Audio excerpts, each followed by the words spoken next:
And welcome, welcome, welcome. This is Peter Winick. I'm the founder and CEO of Thought Leadership Leverage, and you're joining us on our podcast today, which is Leveraging Thought Leadership. And my guest today is Nancy Halpern. She is a leadership consultant who facilitates high-impact offsites and coaches executives aspiring to the C-suite. She is a pioneer in the field of leadership development. She's been interviewed on the Wall Street Journal, the New York Times, Financial Times, Inc., Fortune, Fast Company. The list goes on and on and on. And she's going to spend some time with us today and tell us her story. So welcome, Nancy, and thank you for joining us. Hey, Peter, thank you. I'm thrilled to be here. It's much more exciting than being in any of those publications you've just mentioned. Well, I was going to say, clearly, CNN must be interesting and all that, but, fake news and all. But thank you for joining us today. So this is not fake news. I climbed the ladder so I could meet you, Peter. And I really sincerely feel that way. Awesome. Let's talk a little bit about, given that this, by design, this podcast is sort of a one-trick pony, right? It's all things for thought leaders and authors and speakers. Tell us a little bit about your journey, where you are and where you're going and how you're trying to make the world a better place through content. Sure. I think that for most of us, sometimes things seem accidental and accidents become the basis, the foundation. And for some reason, recently, I was thinking about when I got the job of being the executive director of a nonprofit when I was 26 years old. I was grossly unqualified for this job. I mean, should have been a sign they gave it to me because I couldn't find anyone else. And I felt so in over my head, and I had people responsible looking up to me as the responsible party to pay them. And I realized, I don't know why a balance sheet even has to balance. Like, why is it important? And I still actually don't understand it. But, at the time, I think I tried to lead with swagger, and so that no one would see how terrified I was. And it's not a really great way to lead, obviously. It's a veneer. So I went to business school, and I felt guilty about how irresponsible it was for me to lead a company and stupid that I didn't know more. So business school was probably another chapter in humiliation. Well, to be fair, but you didn't just go to, ABC State Business School. You went to Yale SOM. So I'm thinking the bar is pretty high. The bar was pretty high, so it was easy to feel stupid when the bar's that high. I mean, the great thing actually about being at Yale at that point was that I was a kid who stuttered and who was told in my day that stuttering was actually a sign of mental disability and low IQ. So it took me a long time to realize that I was smart. And at Yale, I was surrounded by really smart people. So I felt like I had snuck in the back door to an elite club, which I kind of had. And also the great thing then, which is very formative in my thinking now, that business school was focused, it was called a management school because it was focused on the intersection of government, private industry, and nonprofit. So there might be watchdog organizations calling you out for carbon emissions, but you're also a regulated industry. So how does the interdependency among all those three branches of commerce, if you will, interplay, and what are the interdependencies and the obstacles? And then I was in a class that most people kind of curl their toes up and die when they enter, that I thought was the best, which was cost accounting.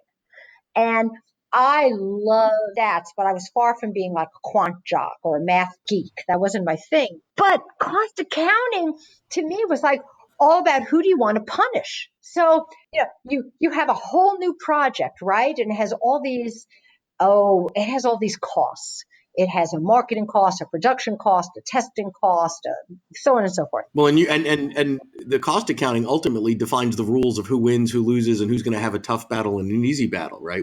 Exactly. Where are things allocated? How are costs distributed? And so I began to think, well, this is an exercise in politics. That's what this really is, because everyone's going to be lobbying someone else, And so once I put on that kind of lens, I just sailed through it. I thought it was a gas.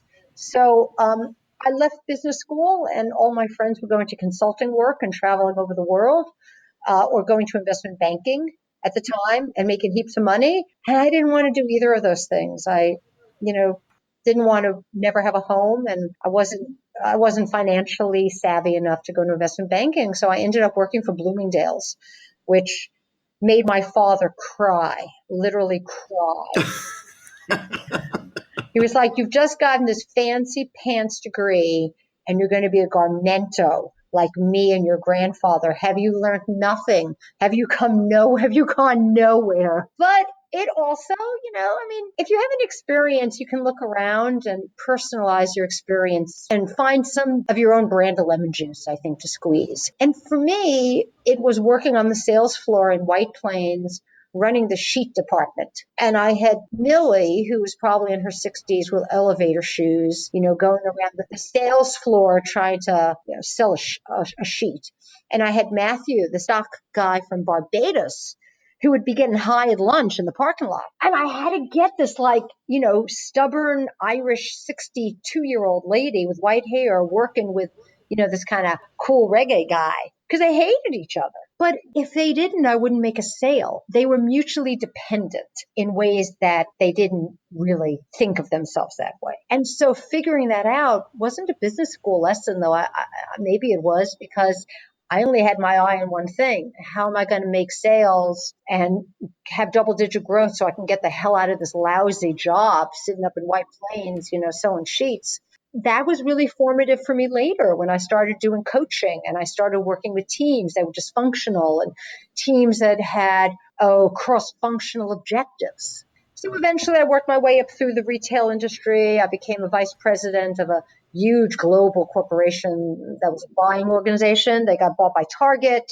Target relocated everything to the Midwest. That was back office. But what I squeezed out of that job was having to negotiate overseas. And I'd be sitting with Mr. O in Taiwan, and he'd say, "Oh, I'm so sorry. We caused you this problem, Miss Halpern, and here's a check for 20 grand. After months of haggling, he just gave me a check. And then on the same trip, I'd fly to Cairo, and Dr. Allah would wave a fruit knife in my face and say, "How dare you insult my honor by saying these garments are no good? I will not give $20,000. And then another 4 months later, he'd give me $20,000. And I thought, this is so cool and fascinating. Same amount of money. They're both factories for Target. Why were the new processes of negotiation so wildly different? And I realized or decided that it was based in the culture of a country and the culture of how different countries do business. So when I entered the consulting field in leadership development, totally accidentally 20 years ago, some of my best and earliest work was going overseas and working with teams where every single person was from a different country. Or a team of Europeans had to learn to write in an American business vernacular and why that was different, right? So, I feel like I've been lucky. Some things have been accidents. Sometimes I've taken advantage of accidents, but I also try not to have too many regrets, thinking, wow, if I'd gone to consulting and been a change management consultant right out of Yale, I'd be like 100 times richer. Or even if I had been a bad investment banker, I would have married a really good investment banker. And also been 100 times, 200 times richer. Exactly. So let me sort of try to tie this together, because this is sort of an interesting puzzle in my mind as we're talking. So we've got the excitement of cost accounting, plus these sort of cross-cultural exchange on the floor of Bloomingdale's and White Plains, and I remember that Bloomingdale's, negotiating overseas globally. Then there's a little bit of culture extracted from that, and it moves into consulting. So I'm looking at all these ingredients and say, well, what is the Nancy stew? What does that boil up to now that you're obviously been in the thought leadership space and the content space and a consultant for a long time? What are all those things? Because there's a common thread there for you, or things that you've extracted from each. What is that? Well, I started doing a lot more writing about 18 months ago, and I wrote like a third of a boring book. And then I wrote a series of kind of sassy, irreverent blogs, which I really like doing. I stopped because I figured out that all I was doing business-wise was amusing my friends and family, but which is why I needed to find you and Bill. But that the common river that seemed to run through it, the connective thread, was politics. Because if I looked at where I had failed at work, it wasn't because I didn't know my stuff. It wasn't because I didn't work hard or that I wasn't analytical or I wasn't always happy to deepen my knowledge. I always got results. I didn't play the politics very well. I thought my job was to apprise my boss of risk assessment. And the way she viewed it was, why are you always a problem, Nancy? Why do you always, show the problems? And I thought problems were interesting, and I thought we need to know them. But she, But wait, so let me ask you this though. So you got your business education, one of the finest business schools. You've worked for some amazing companies, right? You've been around the block, so you've got the skills, you've got the abilities, etc. How many classes did you take on politics in the workplace? zero. Right. So what's interesting is I've heard what you've said many, many times from many, many people, but we never really have this conversation. This is sort of like the ugly side of business, or the reality, right? Like it's rare that somebody gets pushed out of a role because they're just blatantly incompetent, right? The accountant that's not good at math, or the salesperson that doesn't sell, or the marketer that doesn't know how to market. It's usually an interpersonal / if it's bigger than that, political piece. We don't want to really talk about it. Sometimes we'll throw it under bad culture. But the reality is there is a political reality inside of every organization, and it's like gravity. You could believe in it or not, but it exists and it exerts its forces on you. So talk about that a little bit, because this is not a conversation. If I Google, leaders in politics and business, I'm not going to get hit with 100 business books that come back at me. So this is an interesting space that you're moving into. Thanks. I mean, it's almost a black hole, right? As much as a negative gravitational pull. Well, I think it's, politics has been like sex and religion, one of those topics that is somehow ingrained in us in this society that we don't talk about politely. And I think there was a huge time in business cultures where everything was supposed to be upbeat. What's our mission and what's our mantra and what's our up. I once had a client, I will not name them, they were a major bank, who told me that I didn't get a gig because I called something a challenge instead of an opportunity. And I thought, that's just stupid. That's just stupid. Like, I understand we're not even supposed to talk about weaknesses or problems anymore, but really? So, I think, though, it's interesting with the Me Too movement and sexual harassment claims, we're clearly talking about sex at work. Yes. And there's been so much drama in the government political realm that I think that the taboo that's sort of been sewn up in the word, the problem is I think it's really seen as, political is Machiavellian, political is manipulative. Political implies that you're doing something with malintent at the expense of someone else. And that's a misunderstanding and only one definition of what it means to be political. So give me the I don't say more positive, but give me what is your definition of politics? Because I agree. I think if you stop 10 random people on the street and ask them about that, there could be a negative sort of aura around it, but not necessarily. So tell me about that. Sure. I think systems are political because they involve the exchange of ideas and labor among individuals and groups of individuals when there are limited resources. So if there were no limited resources, right? If organizations had all the money in the world and they didn't care how much time you worked and didn't matter how many people you hired, I would suspect very little would get done. Most of us work best with constraints. Oh, I have to pay the mortgage. I guess I have to go to work, right? Or I'm bored. I think I want to investigate and find a new planet or something, right? There are constraints. And even in the most, flush organizations, the Googles of the world, the Amazon of the world, resources are limited. Nothing is unlimited, whether that resource is dollars, time, energy, or you want a cool project or the boring one, whatever. However you define resources, we're always operating with limited resources. That's right, Peter. I mean, even us, right? We only have 20 minutes, and you and I could probably speak for 5 hours and then order in Right. deli and then go for some more hours. But so I think what happens is when you combine limited resources with high intelligence, the output of that union is competition, because smart people want to be successful. And so if there's limited resources, you want more than your share so you have some for a rainy day.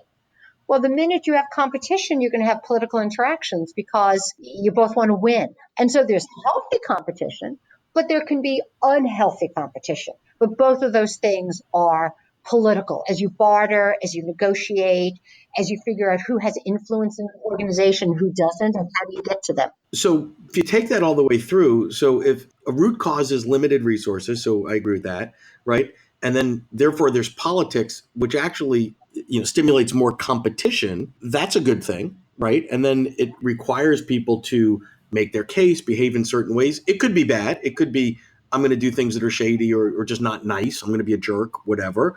But I think it doesn't default to that. So you could have an environment that vis-a-vis politics, you actually have a good outcome, and it's actually healthy at the team or organizational level, which is not how we typically think about it.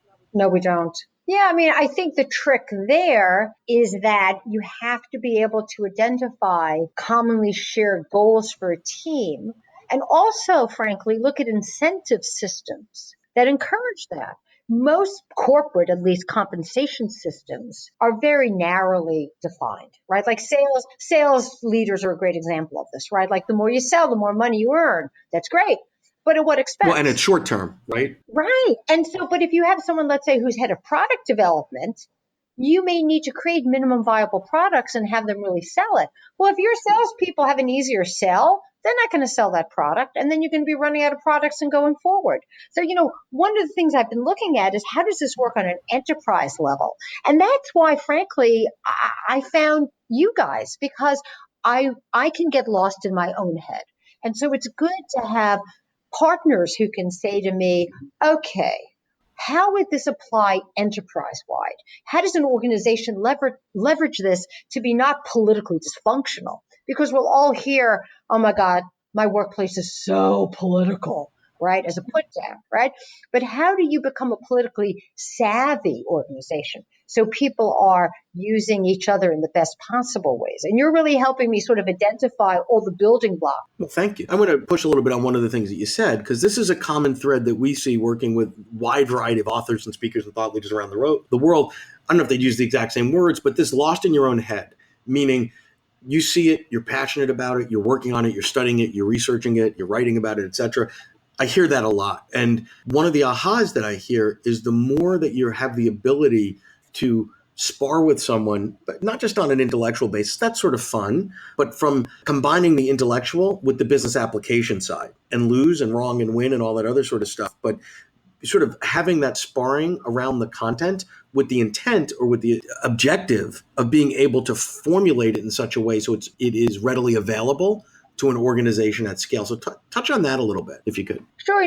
There was this book a zillion years ago. I think it was called The Loneliness of the Long Distance Runner. So I think there's a loneliness of the thought leader where I miss having colleagues that I can test my own ideas with, or they're going to hear something that you don't hear. It's like being a presentation coach, which I did in my early days of coaching. You can't objectify yourself. If my ideas are valid, I need them validated externally. Otherwise, they just make me feel nice. So, yeah, it's not the sparring is a sort of organic growth strategy, if that makes sense, right? Because it's who's going to tell you no? I mean, your clients might, but well, clients do by not working with you. I mean, they're not going to tell you no from an intellectual perspective. It's the market says no because they don't buy what you have to offer. Yeah, but I tried to leverage my thought leadership once all by myself before. And I built this whole online platform. I thought I was going to extend coaching down to the lower ranks. And I contracted someone to build a website. There were a lot of problems in getting off the ground. And it failed. It really failed. And it turned out the reason it failed was because my clients loved it, but the users did. I never even thought that I should be testing the concept with users because I figured my clients are the one paying. Well, they're not going to pay if their employees aren't going to use it. So, I think what I learned from that is that you can't always go it alone. I think thought leaders feel that they should or they need to, but the fact is other people can illuminate your ideas and improve your ideas and work with you on basically monetizing your ideas. And I'd like to be able to monetize my ideas and see what life it has beyond just my thoughts. Well said. Out there right now is you minus 10 years, 15 years, whatever. And they're sort of at that cusp and they're considering, hey, I can take another job as a management consultant or an investment bank or whatever the case may be, but I'm really passionate about X. Doesn't really matter what X is. Maybe I want to go do this on my own. What would you tell that person? Hey, do this, don't do this, or go back to dental school. What advice would you give the young and budding aspiring thought leader? I would say maybe 2 or 3, no more than that for sure, right? The first is do something that scares you. Oh, I love that. Well, it's what I've learned the most from. Like when I went to Burma, I know it's Myanmar, but then it was Burma in 1987 by myself. All right. That's scary. I'm scared. I'll say I ended up in Mandalay General Hospital. I mean, but man, you will milk those memories forever. You'll have great stories, but more important than that, you will develop a sense of confidence in your competency and ability to handle anything that comes your way because you did something that really scared the bejesus out of you. And that's one piece of advice. Two, even if you're not a great writer, write because you can't see all the interconnected threads of your own ideas unless you can access them again later and reread it. So let me just ask you that. So you're writing it not necessarily for an audience per se, but it's a snapshot in time of what you were thinking at a specific point in time, and it's caught it right in its document. Interesting. Yes, it's like an intellectual scrapbook, isn't it?